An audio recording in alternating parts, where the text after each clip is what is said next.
Mesdames et messieurs, bonjour et bienvenue dans votre journal Déjeuner d'or et de Cével Service du mois de janvier.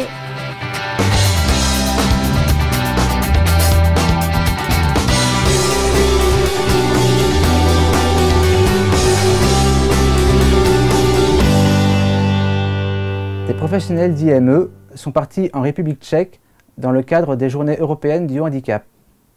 Nous sommes allés à leur rencontre. Alors, je suis partie en République tchèque, à Ostrava. C'est une commune du sud de la République tchèque. Nous étions invités par l'association Trigone, qui est partenaire des Déjeuners d'or depuis les années 90. Alors, les différences, c'est que, par exemple, en France, les IME dépendent du médico-social et les écoles spécialisées, ce qu'ils appellent ça comme ça en République tchèque, dépendent de l'éducation nationale. Qu'est-ce que vous retenez de ce voyage ? Alors, je retiens surtout, je pense, que les moyens sont vraiment mis pour les élèves en situation de handicap, que nous, en France, on en est encore un peu loin, parce qu'on voit que même dans les écoles ordinaires, ce n'est pas tous les jours simple, autant pour les élèves et autant pour les enseignants ou qui ne sont pas encore formés à tout type de handicap. Demain, s'il y a encore la possibilité de retourner en République tchèque pour d'autres personnes Déjeuner d'or, il faut y aller parce que ça nous permet de voir une ouverture complètement différente, une autre manière de penser qui n'est pas inintéressante en tout cas. Voilà. Très bien, je vous remercie Sylvie. Une journée de natation sport adapté a été organisée par l'association USBM et s'est déroulée à l'espace aquatique du pays de Morlaix.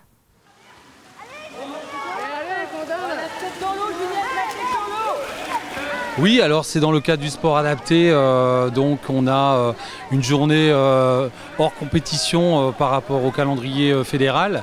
Et donc dans le secteur adulte, aujourd'hui on a une quarantaine de nageurs qui viennent de 6 associations aujourd'hui pour concourir sur un 25 mètres nage libre et un 50 mètres nage libre avant de finir les relais par équipe.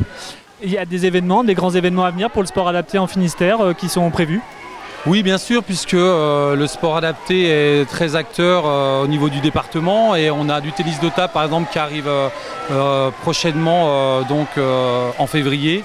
On a du tir à l'arc à Saint-Paul, donc on a à peu près une dizaine d'activités qui tournent régulièrement pour nos sportifs qui sont 1200 dans le département entre le secteur jeune et le secteur adulte.